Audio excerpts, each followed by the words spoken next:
Welcome back to the channel, guys. Today we've got the BMW 340 in for MMR charge pipes. Main reason is the plastic ones on these are quite prone for splitting, especially under high boost conditions. This one's running stage 2 plus, so 460 brake horsepower upwards. It's a great idea to get them upgraded for the aluminium charge pipes that MMR provide. Also, added benefits to that is it has a MEF import, so we can actually add MEF to the car for extra power and cooling aid.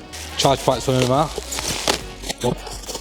As we can see here, it's full mandrel bent, aluminium, all nicely welded. So there's absolutely no chance of that splitting like the stock pipes do.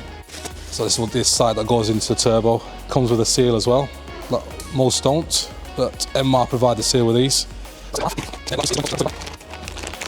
And with that, they provide everything you need. So you've got 2 Jubilee clips, silicone pipe, and mounting brackets as well to go on the charge pipe to keep it all nice and secure.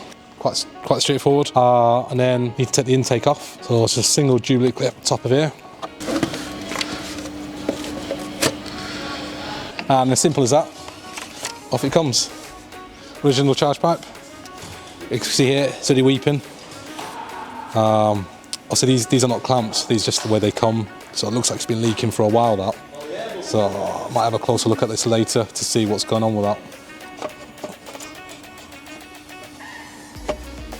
Oh yeah.